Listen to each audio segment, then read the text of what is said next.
listening to the Global Heroes podcast, The Deep Dive. We explore the stories behind the headlines of our uplifting news features. Don't forget to follow us on social and subscribe to our free newsletter for your regular boost of positivity. Have you ever had that kind of unsettling feeling that some of the big challenges we thought were firmly in the past, especially, with devastating diseases, are sort of quietly sneaking back? It feels less like history rhyming and more like it's starting to repeat some pretty tough verses. Well, today, that's exactly what we're diving into. We're going to pull out the key insights to understand why this is happening, how things like complacency and misinformation are playing a role, and really what we can all do about it. It really is such a vital conversation because, the material, it lays out a pretty stark historical truth. Before vaccines were widely available, diseases we barely think about now, like measles, pertussis, that's whooping cough, they weren't just childhood illnesses. They regularly took lives. They really impacted entire communities. And the core problem the sources point to isn't that we lack the tools, like the vaccines themselves. It's this kind of insidious mix of complacency, maybe taking things for granted, and very active misinformation that's letting these preventable diseases get a foothold again. Yeah, and that's exactly why organizations like Immunize Canada, who come up a lot in our sources, are so incredibly important right now. Their message is just crystal clear and, frankly, pretty urgent. We just cannot afford to let history repeat itself. Okay, so let's unpack this a bit more then.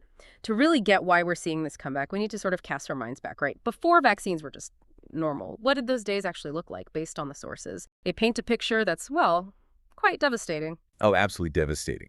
Communities were just regularly hit hard by these diseases, and they had very little defense against them. We're talking about a level of societal disruption, fear. It's honestly hard for many of us today to truly imagine that reality. It really is. And what's so fascinating, almost tragically ironic, is how our own medical success, the success of vaccines, has sort of led to this collective amnesia. We've forgotten how terrifying these diseases really were because, we haven't had to live through their full impact for generations. And that forgetting, it's now a major factor in what's happening across Canada, where these vaccine-preventable diseases are, as the sources say, making a quiet comeback. But it's not just passive forgetting. It's also that complacency and pretty sophisticated misinformation campaigns prey on that lack of firsthand memory. It's a really dangerous mix. Right. So this historical reminder, this quiet comeback, it just really hammers home Immunize Canada's main message from the sources. Getting immunized is how we protect our collective futures. It's bigger than just protecting yourself, isn't it? It's like a community shield. Exactly. It's about this shared responsibility, especially for those who can't get vaccinated. Maybe they're too young, or they have medical conditions. Our immunity protects them too. So that brings us to, who is Immunize Canada exactly? What's their strategy? The sources describe them as this leading national coalition, right? Focused on promoting immunization and providing solid, evidence-based education. And it's a really broad coalition. Health professionals, government bodies, nonprofits, even private sector partners, all working together on this. Yes, and their work is really multifaceted. It goes way beyond just putting up posters. They provide these rigorously evidence-based, up-to-date resources, critically, not just for the public, but for healthcare providers too, so they have the latest information. Their efforts cover public education, health promotion campaigns targeted at specific groups, and, importantly, advocacy, pushing for policies that make vaccines accessible. So essentially, they're fighting on two fronts, against the actual viruses and against the misinformation and the complacency that stop people from getting protected. It's a big job. And it's not just contained within Canada, which the sources highlight. They've got this strategic partnership going with vaccine ambassadors in the U.S. It seems like developing co-branded stuff to promote routine vaccination across North America, getting good info out widely. Exactly. And what's really fascinating, I think, is their big picture goal. It's not just about handing out pamphlets. It's about empowering people, Canadians of all ages, with the knowledge and the confidence to make informed vaccine decisions. By building that confidence based on science, the aim is to help control these diseases, maybe eliminate some, and, the ultimate goal is eventually eradication globally. It shows how individual choices, when informed, add up to this huge global public health win. Every shot contributes. Okay, here's where it gets really, really compelling, I think. The sources hammer home this point. Vaccines save lives. But that's not just, a clinical fact. Behind every campaign, every statistic, there are thousands of real human stories. Lives saved, lives changed, and sometimes, heartbreakingly, lives lost. Immunize Canada's 2025 campaign theme, Don't Let History Repeat Itself, feels so much more powerful when you think about those stories. The material shares this incredibly moving story about Tristan Lachance. Well, he lost his father to HPV-induced cancer. His dad was just 50. Oh, wow. That's young and devastating. It is. And what's even more poignant, Tristan shared that it wasn't until he was actually in medical school, after his father had passed, that the realization hit him. His father's cancer was now vaccine preventable. With the HPV vaccine. Exactly. Which is available for all genders, ages 9 to 45 now.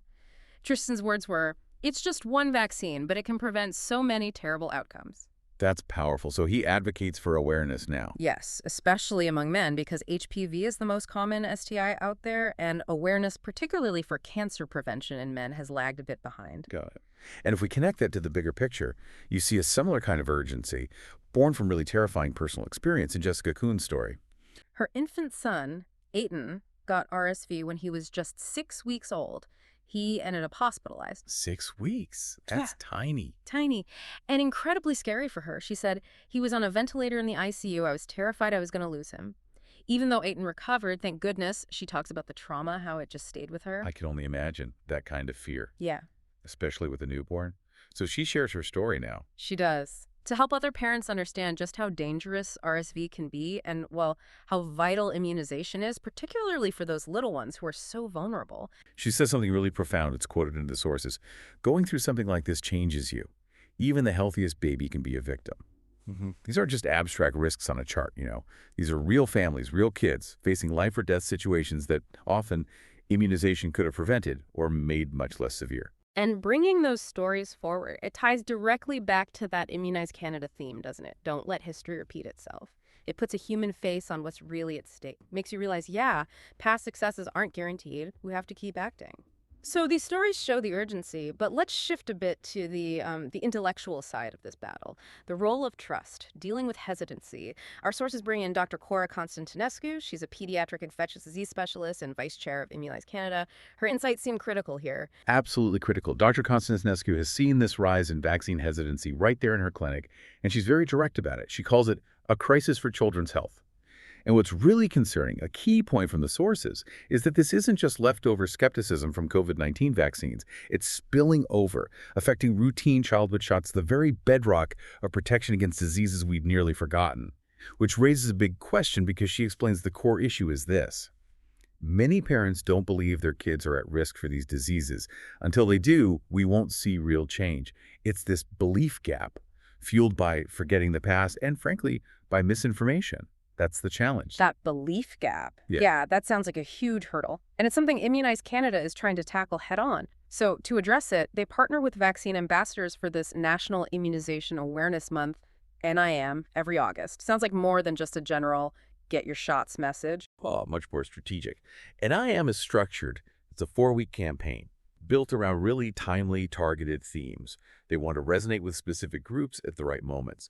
So, for instance, they cover back-to-school season vaccinations, perfect timing when parents are thinking about health checks anyway.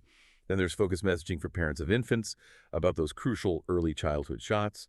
They also dedicate time to immunocompromised populations, people whose immune systems are weaker. That really highlights why herd immunity, community protection through vaccination, is so vital for them.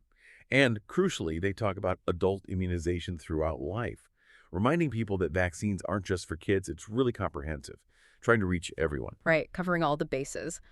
And Dr. Constantinescu, she sums up the stakes so powerfully. It's quoted in the sources. The vaccination decisions parents make today will determine what future their children inherit. That really makes you stop and think, doesn't it? The long shadow of today's choices. So bringing this all together, what does it mean for you listening right now? The core message from all this material seems incredibly clear.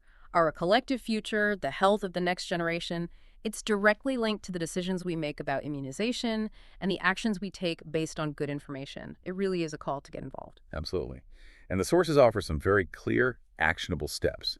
First off, talk to your healthcare provider. Find out if you or your family members are up to date on recommended vaccines.